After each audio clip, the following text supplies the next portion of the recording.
घने जंगल के बीचों बीच एक अंधेरी सीलन भरी गुफा में सुधा एक बड़ी सी चट्टान के सामने बैठी हुई थी।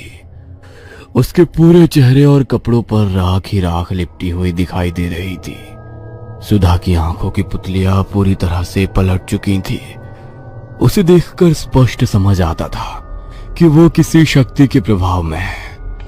सुधा के हाथ, पैर और गर्दन की हड्डियां कट-कट की आवाज के साथ मुड़ते ही जा रहे थे और सुधा दर्द से बुरी तरह बिलख रही थी।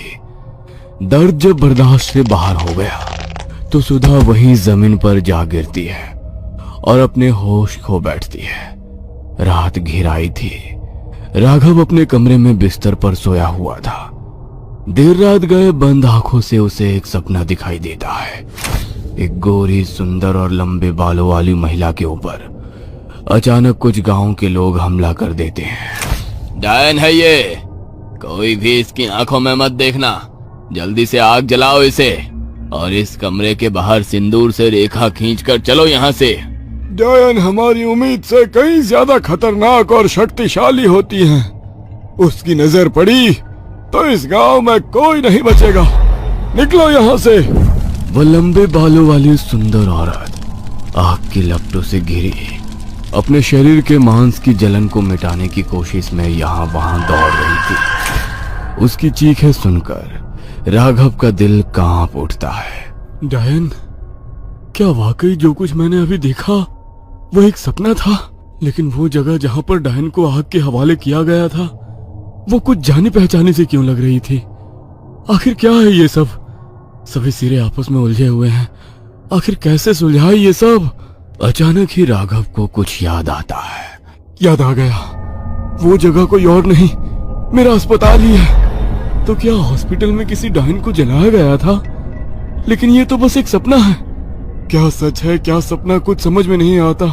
उस दिन सुधा भी तो कुछ ऐसा ही बोल रही थी ना कि उसने मेरे कैबिन के बाहर किसी डरावनी औरत को खड़े देखा और कमरा नंबर 9 से उसे किसी के रोने चीखने की आवाजें भी सुनाई पड़ी थी। हाँ, बिल्कुल सही। सपने में भी तो मैंने उसी कमरे में उस औरत को जलते हुए देखा था। राघव की आंखों से अब नींद कोसों दूर चली गई थी। उसने टाइम देखने के लिए अपना मोबाइल उठाया। रात के 2:30 बजे थे। राघव टहलने के लिए घर से बाहर निकल जाता है। कुछ दूरी पर उसे एक फकीर जैसा दिखने वाला एक आदमी दिखाई देता है जो अस्पताल की खुली खिड़की से अंदर की ओर झांक रहा था। उसके हाथ में एक 4 लौ वाला दिया था जिसे लेकर वो कुछ मंत्र बड़बड़ा रहा था। उसके बाद उसने वो दिया खिड़की पर रखा और अपना मुंह कपड़े से बांधकर वहां से जाने लगा। कौन हो तुम? क्या कर रहे थे यहाँ? तो क्या तुम्हारी वजह से ही सुधा और दिनेश की ऐसी हालत हुई? ये सब जादू टोना करके क्या मिल जाएगा तुम्हें? जानते हो ना, 25 साल से बंद पड़ा था ये अस्पताल। तुम गांव के लोगों को बीमारियों से मरना पसंद है तो ठीक है, चला जाता हूं मैं वापस। ये सब करने का क्या मतलब है?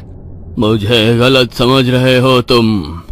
मैं यहाँ पर कोई जादू टोना तंत्र मंत्र नहीं कर रहा था, बल्कि मुझे अंदाजा है कि कितनी बड़ी अनहोनी को दावत दी है तुमने अस्पताल को खोलकर।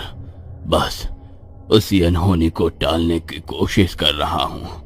तुमने देखा ना क्या हुआ उस दिनेश के साथ। किसी भ्रम में मत रहना कि दिनेश को कोई बीमारी हुई थी।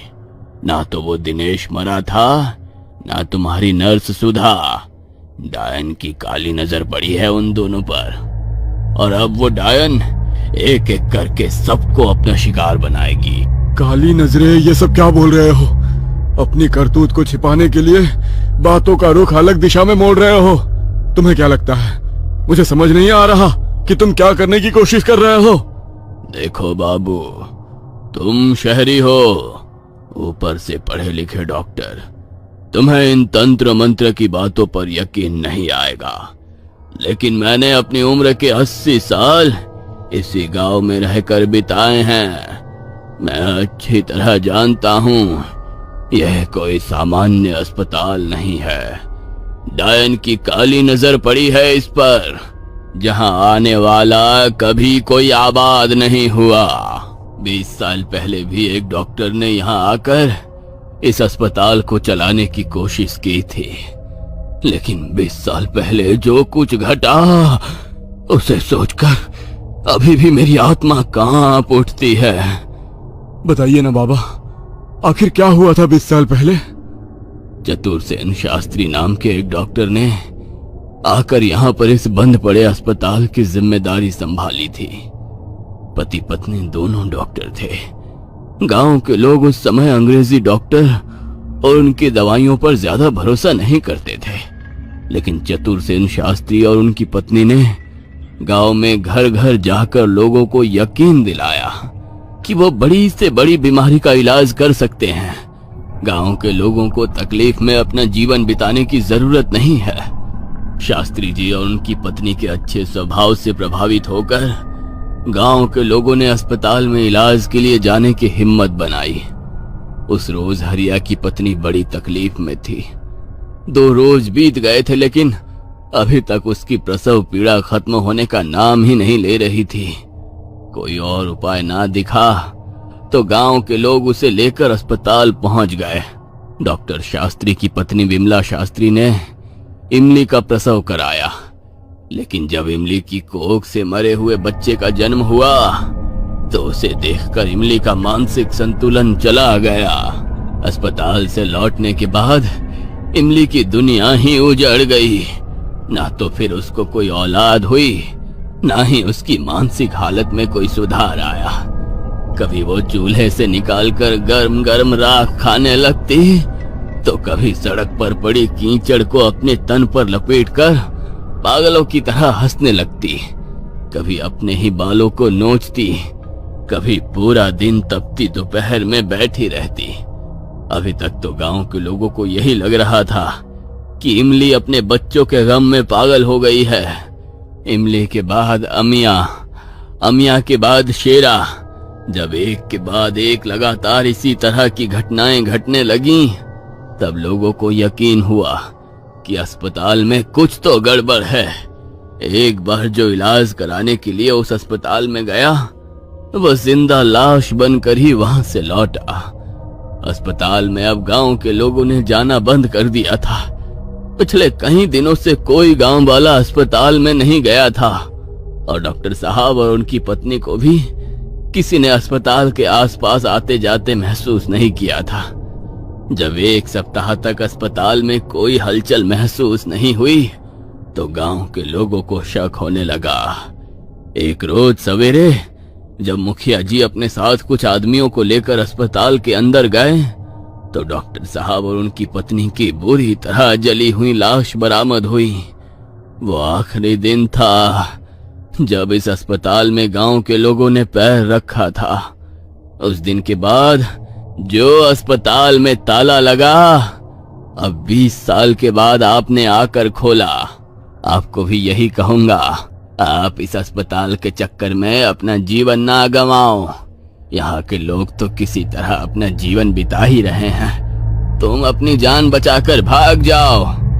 ऐसे कैसे? इतनी सारी घटनाएं हुई और किसी ने उनकी तह तक जाने की कोशिश नहीं की?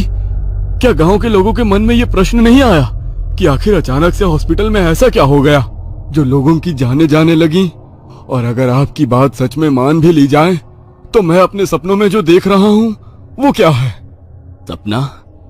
कैसा सपना?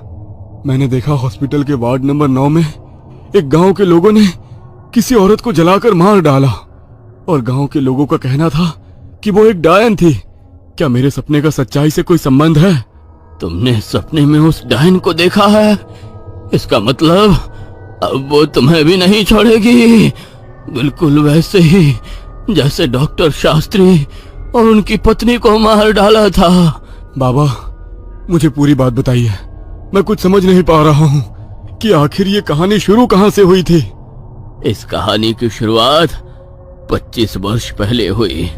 सरकार ने आदिवासियों के ऊपर तरस खाकर यहाँ पर एक राजकीय चिकित्सालय तो बनवा दिया, लेकिन जंगलों के बीच आदिवासियों के गांव में कोई भी डॉक्टर आकर अपने जीवन को दांव पर नहीं लगाना चाहता था। कई बरस बीत गए, अस्पताल ऐसे ही खाली पड़ा रहा। फिर एक रोज एक औरत आई। सुनैना नाम था उसका। इतनी खूबसूरत कि अमावस्या की रात में भी पूर्णिमा की चांदनी उसके चेहरे पर चमकती नजर आती थी। लंबी काली लहराती चोटी, बड़ी बड़ी आंखें, मीठी बोली। उसकी बातें इतनी जादुई थी कि सब उसके बस में हो जाते थे। सुनैना ने लोगों को कहा कि वो वैद्य है और हर तरह की बीमारी का इलाज करना जानती है। शुरुआत में तो लोगों को उसके दिए गए पूड़िया चूर्ण से आराम आता था, लेकिन फिर उसके आने के कुछ ही दिनों बाद पूरे गांव में ऐसी बीमारी फैलने लगी जो पहले ना किसी ने देखी ना सुनी। लोगों की त्वचा पर भयंकर फोड़े निकलने लगे। उसके बाद तेज बुखार आता और मरीज अर्ध बेहोशी की हालत में बड़बड़ाने लगता। बुखार आने के बाद हर किसी को अपने आसपास कोई रहस्यमयी औरत की परछाई दिखाई देती, तो किसी को आदमी की। डर से कपकपी होती आंखें खुलनी बंद हो जाती और 2 दिन के अंदर ही मरीज की मौत हो जाती। सुनैना की दिए चूर्ण दवाएं सब बेकार साबित हो रहे थे। सुनैना इसी अस्पताल में लोगों का इलाज करती थी। एक रात एक बच्चा जिसकी कमर पर पड़ा फोड़ा दिखाई दे रहा था, उसकी मां रोते हुए उसे लेकर सुनैना के पास पहुंची। देर रात का समय था। सुनैना ने कुछ जड़ी बूटी उसके घावों पर लगाई, दवा खिलाई और फिर उसे यहीं अस्पताल में ही आराम करने के लिए कहा। कुछ देर बाद बच्चे की हालत बिगड़ने लगी और वो बिस्तर पर लेटे हुए ऐसे छटपटाने लगा जैसे किसी अदृश्य शक्ति ने उसकी गर्दन दबोच रखी हो। कुछ देर बाद बिस्तर पर छटपटाने के बाद बच्चे का शरीर बुरी तरह से अकड़ गया और उसकी मौत हो गई। बच्चे की मां ने जब बच्चे को बुरी तरह से अकड़ते हुए देखा तो वो सुनैना को बुलाने के लिए उसके कमरे की तरफ दौड़ पड़ी। जैसे ही उस औरत ने धीरे से कमरे का दरवाजा खोला तो अंदर का नजारा देखकर उस औरत के पैरों तले जमीन खिसक गई। सुनैना ने अपने लंबे बाल खोल रखे थे, माथे पर काले रंग का बड़ा सा तिलक लगा था और जमीन पर कुछ दिए जलाकर सिंदूर से अजीब आकृतियां बनाकर वहां बैठी हुई थी। सुनैना को ऐसे हाल में देखकर वह महिला घबरा गई और दौड़ते हुए पूरे गांव को इस घटना के बारे में बताने लगी। इसका मतलब ये सुनैना कोई डॉक्टर वैद्य नहीं बल्कि डायन है। तभी तो इसकी काली नजर पड़ने के बाद ही गांव में एक के बाद एक मौतें होने लगी। ऐसी महामारी पिछले 100 साल में भी कभी नहीं इस गांव पर आई जैसे इसके आने के बाद गांव में फैल गई। मुखिया जी बिल्कुल ठीक कह रहे हैं। मेरा बेटा भी जब उसके अस्पताल में गया, उसकी पीठ पर सिर्फ एक फोड़ा हुआ था और थोड़ा सा बुखार था, लेकिन अस्पताल में पहुंचने के बाद उसने ना जाने क्या खिलाया मेरे बच्चे को कि वो बुरी तरह से छटपटाने लगा। देखते ही देखते उसका पूरा शरीर अकड़ गया और मेरी आंखों के सामने ही उसकी मौत हो गई। जरूर काला जादू किया होगा उसने मेरे बच्चे पर और हमेशा हमेशा के लिए उसको मुझसे छीन लिया। बिल्कुल ठीक कह रही है ये। अरे मेरे पति को भी तो ऐसे ही दवा दी थी ना उसने। इसकी दवा खाने के बाद ही उसको तेज बुखार हुआ और फिर वो बेहोशी की हालत में बार बार कह रहा था कि उसे कोई औरत दिखाई दे रही है जो उसे लेने आई है। गांव वालों की बातें सुनने के बाद मुखिया को यकीन हो गया था कि हो ना हो ये सुनैना कोई डायन है जो अपनी सिद्धि पूरी करने के लिए गांव के भोले भाले लोगों की बलि लेने के लिए आई है। डायन का अंत करना किसी भी आम आदमी के बस का काम नहीं था।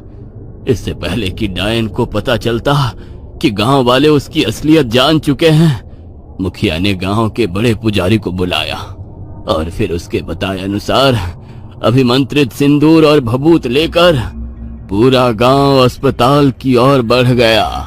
डायन को सामने से ललकारना मतलब अपनी मौत को बुलाना, इसलिए हमें उसे धोखे से ही मारना होगा। इससे पहले कि डायन गांव वालों का अगला कदम समझ पाती, सबने मिलकर उसे एक कमरे में बंद कर दिया और आग लगा दी। फिर उस कमरे के बाहर सिंदूर से रेखा खींचने के बाद अस्पताल को हमेशा के लिए बंद कर दिया गया। डायन तो चली गई, लेकिन उसके मरने के बाद भी गांव पर छाई मनहूसियत खत्म नहीं हुई और गांव में एक एक करके ना जाने कितनी ही मौतें हुई।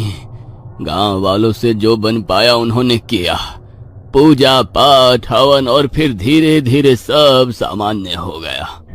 अस्पताल में ताला लटक गया। साल 10 साल बीतने लगे और फिर इस घटना के 5 साल बाद चतुर सेन आए। उनकी मौत के बाद तो ऐसा खौफ बैठ गया था कि किसी ने भी इस तरफ देखना तक छोड़ दिया। और अब पूरे 20 साल बाद तुम आए हो।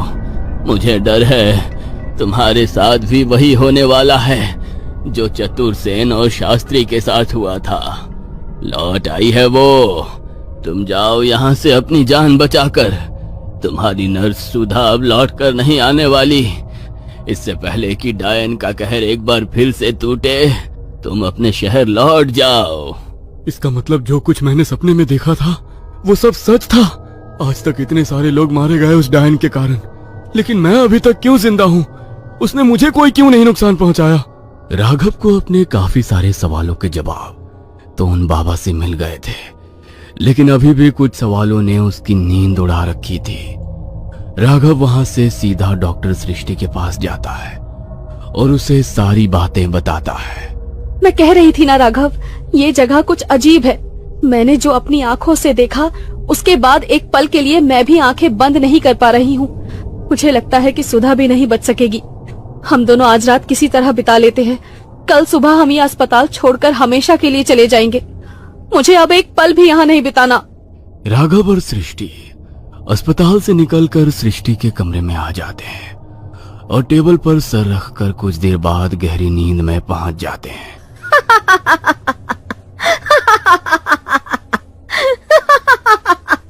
अचानक ही किसी की डरावनी हंसी सुनकर सृष्टि की नींद खुलती है तो वो खुद को फिर से अस्पताल के अंदर पाती है।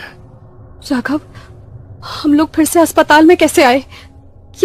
ये डरावनी आवाज सुनाई दे रही है।